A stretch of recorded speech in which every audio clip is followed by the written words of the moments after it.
Dedicated to knowledge में मैं दीपक कौशिक आपका हार्दिक स्वागत एवं अभिनंदन करता हूं। आज हम पढ़ेंगे 2021 में हुए रीट के L1 में मैथ में आए हुए प्रश्नों के बारे में। तो हमारा पहला प्रश्न आता है कि 1,01,01,101 का अंकीय मान क्या होगा, यानी कि गणित में दर्शाना है हमें। तो जो ऑप्शन बी है वह सही है, इसका उत्तर होगा 1,01,01,101। अब हम दूसरे प्रश्न को देखते हैं। उसमें लिखा हुआ है 31p5 3 का गुणज है, जहाँ p का 2.5 अंक है तो p का अधिकतम मान लिखना है, यानी कि p का मैक्सिमम वैल्यू क्या हो सकता है। तो देखो, जो 3 का भाजकता का नियम है उसके अनुसार जब कोई संख्या है उसके प्रत्येक अंक को हम जोड़ते हैं। जैसे कि 31p5 है तो 3 + 1 + p + 5 करेंगे तो जो संख्या प्राप्त होगी उसमें 3 का पूरा पूरा भाग जाएगा। तो अब ये संख्या हमारे पास प्राप्त हुई 9 + p, यानी कि 9 + p में 3 का पूरा पूरा भाग जाता है। इसका मतलब 9 के साथ हम ऐसी कौन सी संख्या जोड़ें कि 3 का भाग जाए। तो 3 भी जोड़ सकते हैं, 6 भी और 9 भी, लेकिन इसमें लिखा हुआ है p का अधिकतम मान। तो p का अधिकतम मान क्या होगा, 9 होगा। अब अगर p की जगह हम 9 लिखे तो 9 और 5 14 और 1 15, 15 और 3 18, तो 18 में 3 का पूरा पूरा भाग जाता है। उसके बाद नेक्स्ट प्रश्न है 25 + 12 × 33 - 25 और इसमें भाग दिया है 5 का, इसका मान निकालना है। तो हमने बोर्डमास का नियम पढ़ा हुआ है। बोर्डमास के नियम के अनुसार होता है कि पहले तो ब्रैकेट खोलना चाहिए अगर कोई समस्या हल कर रहे हैं हम गणित की, उसके बाद हम भाग दे करके देखते हैं, फिर गुणा करते हैं, फिर जोड़ते हैं और उसके बाद घटाव करते हैं। तो इसमें पहले भाग किया तो 25 में 5 का भाग दिया तो 5 आया। उसके बाद 12 को 33 से गुणा किया तो आया 396 और फिर उसमें जोड़ा हमने 25। तो 25 + 396 - 5, इसको जब हम हल करते हैं तो हमारे पास आता है 416। तो उत्तर क्या होगा, 416। नेक्स्ट प्रश्न की ओर बढ़ते हैं हम आगे। तो नेक्स्ट प्रश्न दिया हुआ वह कौन सी छोटी से छोटी संख्या है जो 1 से 10 तक की संख्याओं से विभाज्य हो, यानी कि 1 का भी भाग जाना चाहिए, 2 का भी, 3 का भी, 4 का भी और ऐसे 10 तक भाग जाना चाहिए। तो देखो, जिस संख्या में 8 का भाग चला जाएगा तो उस संख्या में 2 का और 4 का भी जाएगा। जिसमें 9 का भाग चला जाएगा उसमें 3 का भी जाएगा और 9 का भी। तो जिसमें 8 और 9 का दोनों को जा रहा है तो उसमें 2 का और 3 का भी जाएगा, इसका मतलब 6 का भी भाग जाएगा। तो ऐसे हम देखते हैं तो हमारे पास संख्याएँ प्राप्त होती है 9, 8, 7 और 5। इनको जब गुणा करेंगे हम तो हमारे पास आता है 2520। यही इस प्रश्न का उत्तर है कि 2520 ऐसी छोटी से छोटी संख्या है जो 1 से 10 तक की सभी संख्याओं से विभाज्य है। इसके बाद नेक्स्ट प्रश्न की ओर चलते हैं। ये हमें कोई संख्या दी हुई है, उसमें 3, 4 और 5 के स्थानीय मानों का गुणनफल निकालना है। तो 3 का स्थानीय मान क्या है हमारे पास, 3 लाख, जबकि 4 का स्थानीय मान है 40 और 5 का 5 ही रहेगा। स्थानीय मान वह होता है जो भी संख्या दे रखी हो उस पर क्या करते हैं हम, उसके पीछे जितनी भी संख्या है उसको 0 बना दें। जैसे ये 3 दिया हुआ है तो 3 के पीछे जितने भी अंक है, अंक है 5, तो इन 5 को क्या बना दिया हमने, 0 बना दिया। तो 5 को 0 बनाया तो हमारे पास 3 का स्थानीय मान तो क्या हो गया, 3 लाख, और 4 का क्या हो गया, 40, और 5 का हो गया 5। अब इनको गुणा करते हैं हम। जब 5 को 40 से गुणा करते हैं तो 40 पंजे होते 200, ठीक है। अब 200 में डबल 0 आ गई, 5 चौक 20, डबल 0 ये हो गई और ये 0 हो गई 5। इसका मतलब 7 0 तो आएंगे कि नहीं। और जब 2 को 3 से गुणा किया तो 3 दूनी 6। इसका मतलब ऑप्शन हमारा उत्तर क्या होगा, हमारा डी होगा। उत्तर हमारा क्या हुआ, डी। तो इस प्रश्न का उत्तर क्या होगा, डी, ठीक है। इसके बाद नेक्स्ट प्रश्न की ओर बढ़ते हैं हम। नेक्स्ट प्रश्न दे रखा अनावसानी आवर्ती संख्या 0.12 और 3 के ऊपर है बार। जिस संख्या के ऊपर ये बार वाला निशान आता है इसका मतलब होता है कि इस संख्या को आगे लिखते जाएंगे तो ऐसे ही आएगा, यही सेम ही संख्या चलती रहेगी। तो इसका मतलब हुआ 0.1, 2, 3 और फिर 3, 3, 3 ऐसे चलता जाएगा। तो ये भाग कब आएगा, जब 37 में भाग दें हम 300 का। जब हम 37 में 300 का भाग देंगे तो देखो ये हो जाता है 37 में 300 का भाग दिया, आगे लग गया एक 0, भाग दिया 300 का, 300 एकम 300, बचा क्या 70, फिर उसका हो जाता है 700, 300 दूनी 600, फिर 100 बचेगा और 300 थी 900, क्योंकि 100 का हो गया 1000। अब वो जो 100 बचता जाएगा वो 1000 ही होता जाएगा। इसका मतलब 3 के ऊपर क्या लगेगा, बार। तो हमारा उत्तर क्या हुआ, सी, यानी कि 37/300। नेक्स्ट प्रश्न है हमारे पास 50 पैसे के 60 सिक्कों का मूल्य किसके बराबर होगा। अब 50 पैसे में होता है 50 पैसे के 2 सिक्के लेंगे तब हमारे पास होगा 1 रुपया। इसका मतलब 16 सिक्कों में कितने रुपए हुए हमारे पास 8 रुपये। और अब 2 रुपये के 3 सिक्के ले तो 3 दूनी 6 रुपये। और 50 पैसे के 8 सिक्के 50 पैसे के 4 सिक्के लेंगे तब हमारे पास होगा 1 रुपया यानी कि 100 पैसे। तो 8 सिक्कों में हुए 2 रुपये, तो 6 और 2 8। इसलिए 50 पैसे के 16 सिक्कों का मूल्य होता है 2 रुपये के 3 सिक्के और 25 पैसे के 8 सिक्कों के मूल्य के बराबर। नेक्स्ट प्रश्न आते हैं, हमें दे रखा है कि निम्न संख्याओं 2/7, 3/13 और 5/6 का सही अवरोही क्रम है। अवरोही क्रम का अर्थ होता है घटते हुए क्रम में। और घटते हुए क्रम में पहले सबसे बड़ी संख्या आती है, फिर उससे छोटी संख्या आती है।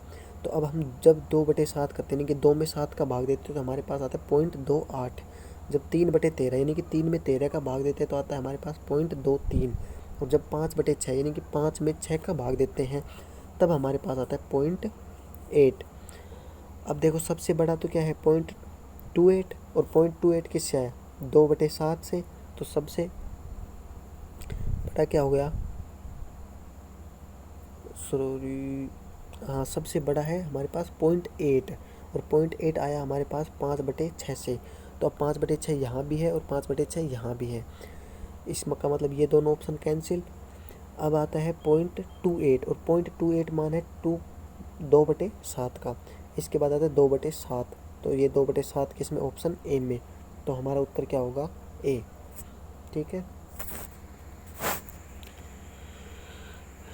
अब नेक्स्ट चलते हैं, ये इस वैल्यू को हल करना है इस समीकरण को। तो सबसे पहले हम बोर्ड मास के नियम से क्या करते हैं कोष्ठक को हल करते हैं। तो कोष्ठक में दे रखा है 2 सही 2/3। तो क्या करते हैं हम इसको 3 को पहले इस 2 से गुणा करेंगे, 3 दूनी 6 और उसमें ये 2 जोड़ेंगे, 6 और 2 होते 8। तो यह 8/3, 8/3 फिर 4 6 24 और 5 29, 29/6 ये है माइनस का चिन्ह। तो 8/3 माइनस 29/6। अब यहाँ 6 और 3 ऐसी संख्या लेंगे लघुत्तम में कि दोनों का भाग जाए। तो ये लिया हमने 6, इसमें 3 का भाग जाता है और 6 का भी। 3 का भाग दिया 6 में 2 बार गया और 2 को 8 से गुणा किया तो क्या है हमारे पास 16 है। और 6 का भाग दिया एक बार, ये आया क्या पास हमारे पास 29। तो -16, 16 माइनस 29/6 ये आया हमारे पास 13/6। जब ये माइनस को प्लस बाहर निकालेंगे तो ये हो जाएगा प्लस का। और इसमें दे रखा था 1 सही 3/5। 1 सही 3/5 क्या होता है 5 एकम 5 और 3 8, तो -8/5। फिर क्या हुआ हमारे पास -8/5, इसमें जोड़ना था 13/6। फिर हमने लघुत्तम लिया 30, क्योंकि 30 में 5 का भी भाग जाता है और 6 का भी। तो अब जब 5 का भाग दिया 30 में तो कितनी बार जाता है 6 बार, और 6 को 8 से गुणा किया 8 6 48, ये है माइनस का। और प्लस का क्या है 6 में 6 का भाग दिया 30 में तो आया हमारे पास 5 को 13 से गुणा किया 65। अब 65 है प्लस का, 48 है माइनस का, तो प्लस का बचा हमारे पास 17 और बटे में है 30, तो क्या है 17/30। ये है ऑप्शन डी। तो हमारे प्रश्न का उत्तर क्या हुआ ऑप्शन डी यानी कि 17/30। ठीक है, नेक्स्ट प्रश्न की ओर चलते हैं हम। तो नेक्स्ट प्रश्न दे रखा है कि बड़ी से बड़ी संख्या जिससे 244 तथा 2050 को विभाजित करने पर प्रत्येक स्थिति में 4 शेषफल हो वह संख्या बतानी है। तो बड़ी से बड़ी आ गया, इसका मतलब हमें ज्ञात करना है HCF यानी कि महत्तम समापवर्तक, जिससे क्या हो 244 और 2052 में भाग दें हम तो 4 शेषफल बचेंगे। 244 में 4 शेषफल बचेगा, इसका मतलब 240 में भाग पूरा जाएगा। और 2052 में 4 शेष बचेंगे, इसका मतलब 2048 में पूरा भाग जाएगा। तो 240 और 2048 का क्या किया हमने गुणनखंड किया। 240 का गुणनखंड आया हमारे पास 2 गुणा 2 गुणा 2 गुणा 2 गुणा 3 गुणा 5, जबकि 2048 का हमारे पास आता है 2 गुणा 2 गुणा 2 गुणा 2 गुणा 128। तो अब देखो 4 4 2 दोनों में है, इसका मतलब क्या किया हमने कॉमन लिया इनमें से।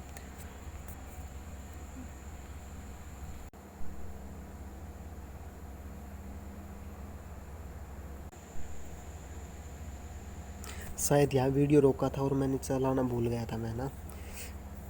तो 50 पैसे के 16 सिक्कों का मूल्य क्या हो गया ₹2 के 3 सिक्के यानी कि ₹6 और 25 पैसे के 8 8 सिक्के यानी कि ₹2, 6 और 2 ₹8 और 50 पैसे के 16 सिक्कों में भी ₹8 होते हैं, तो उत्तर होगा बी। उसके बाद 5/6, 2/7 और 3/13, ये कैसे आया? देखो नेक्स्ट प्रश्न था कि निम्न संख्याओं 2/7, 3/13 और 5/6 का सही अवरोही क्रम लिखना है, यानी कि घटते हुए क्रम में लिखना है। तो हमने क्या किया, 2 में 7 का भाग दिया तो हमारे पास आया 0.28, जबकि 3 में 13 का भाग दिया तो हमारे पास आता है 0.23, और जब 5 में 6 का भाग दिया तो आया 0.8। 0.8 सबसे बड़ा है, इसका मतलब पहले आएगा 5/6, यहाँ भी है 5/6 और यहाँ भी। फिर उसके बाद देखते 0.28, 0.28 है 2/7 का मान, तो फिर आएगा 2/7, इसका मतलब ऑप्शन क्या आएगा हमारा ए, यही उत्तर है। उसके बाद आगे करना है, इस सॉल्यूशन को हल करना है, इस वैल्यू को हल करना है। तो हल किया, पहले क्या करते हैं बोर्ड मास के नियम से, पहले क्या करेंगे ब्रैकेट को हल करेंगे। तो ब्रैकेट को हल किया, 2 सही 2/3 था तो इसको लिखा 3 दूनी 6, 6 और 2 8, 8/3 माइनस जो 4 सही 5/6 है उसको क्या लिखा हमने, देखो 6 चौक 24 और 5 29, तो 29/6। अब इसको हमने हल किया तो यह आया -8/5 माइनस 16 माइनस 29/6। इसको हल किया तो आया -8/5 प्लस 13/6। 13/6 और -8/5 में लघुत्तम क्या आया, नीचे 5 और 6 का लघुत्तम आया 30, पर आया 5 6 30, तो 6 और 8 से गुणा तो -48। ऐसे ही क्या आ जाएगा, 6 5 30, 5 को 13 से किया तो 65, -48 प्लस 65/30, ये क्या हो गया -48 है और प्लस क्या है 65, तो बचे 17, तो 17/30 हमारा उत्तर क्या होगा 17/30। उसके बाद हम चलते हैं नेक्स्ट प्रश्न पे। नेक्स्ट प्रश्न दे रखा है कि बड़ी से बड़ी संख्या जिससे 244 तथा 2052 को विभाजित करने पर प्रत्येक स्थिति में 4 शेषफल प्राप्त हों। तो देखो 244 में भी भाग दें हम, 2052 में भी, तो 4 शेषफल बचेगा। इसका मतलब 240 और 2048 में पूरा पूरा भाग जाएगा। तो 240 और 2048 के जब हमने गुणनखंड किए तो इसमें जो उभयनिष्ठ गुणनखंड थे, उभयनिष्ठ थे वो थे 2 गुणा 2 गुणा 2 गुणा 2, यानी कि 16 क्या आया कॉमन। तो जब 16 कॉमन आया तो इस प्रश्न का उत्तर क्या आएगा 16, यानी कि 16 वह बड़ी से बड़ी संख्या है जिसका भाग 240 में दे तो भी 4 शेष बचेगा और 2052 में दे तब भी 4 ही शेष बचेगा। नेक्स्ट प्रश्न है 2 अंकों की सबसे बड़ी व सबसे छोटी अभाज्य संख्या में अंतर। 2 अंकों की सबसे बड़ी अभाज्य संख्या है 97, क्योंकि 98 में 2 का भाग जाता है और 99 में 3 का, जबकि 2 अंकों की सबसे छोटी अभाज्य संख्या 11, तो 97 और 11 में अंतर आता है 86 का, तो हमारा उत्तर क्या आएगा 86। ठीक है।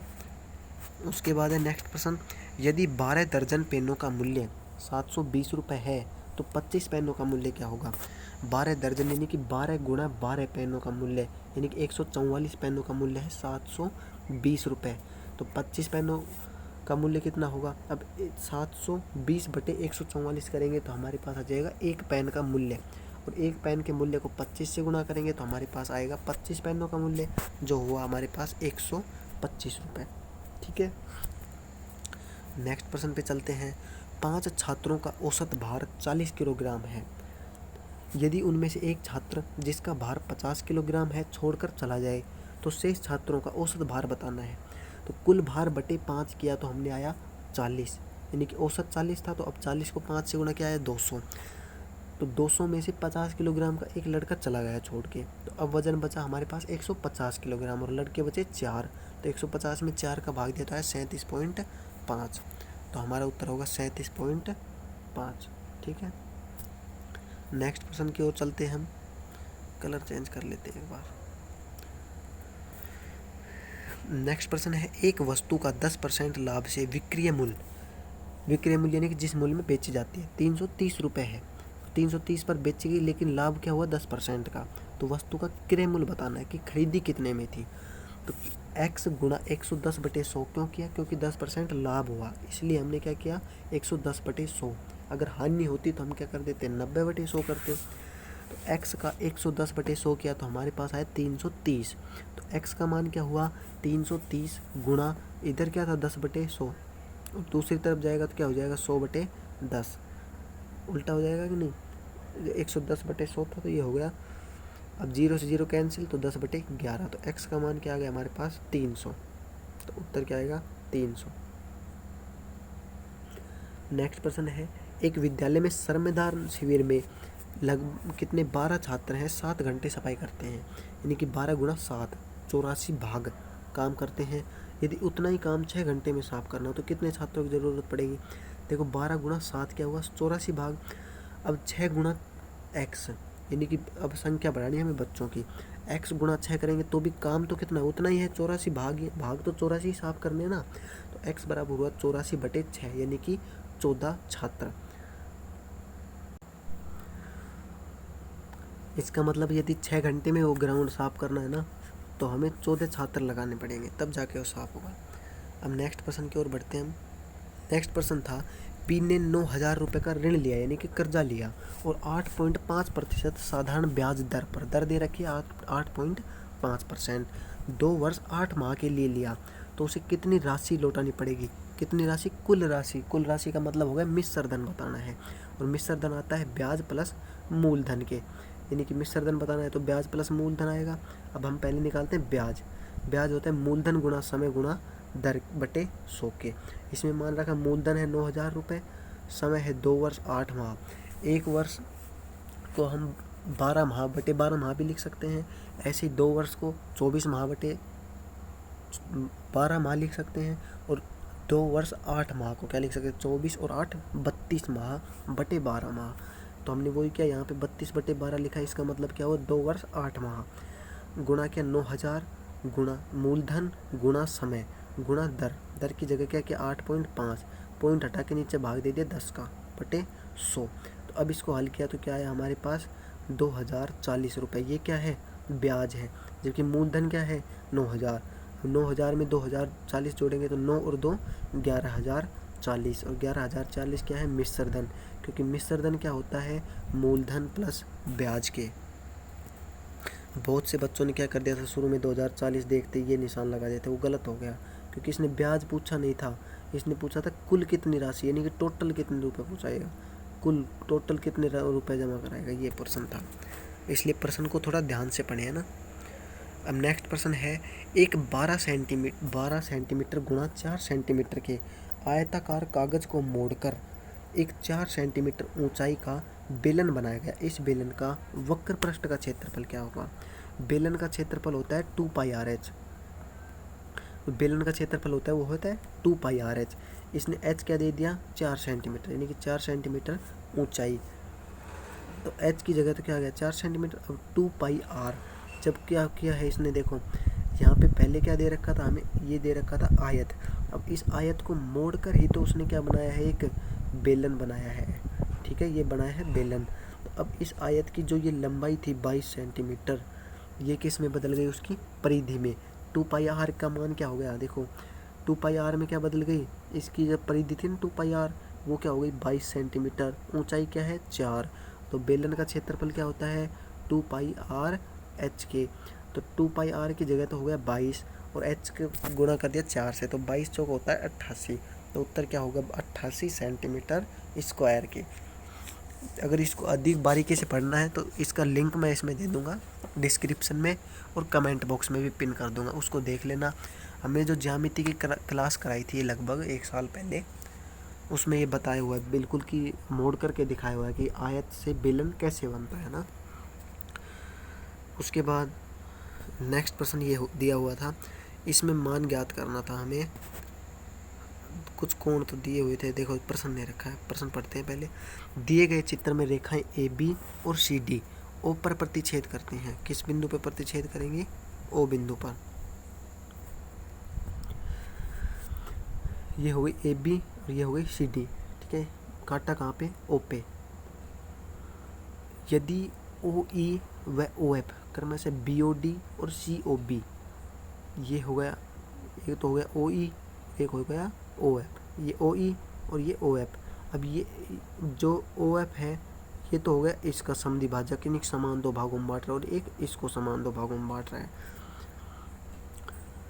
तो जब समान 2 भागों में बांटा तो देखो जो ये कोण दे रखा है ना DOE, ये हो गया 25 डिग्री, तो BOE ये भी कितना होगा 25 डिग्री के।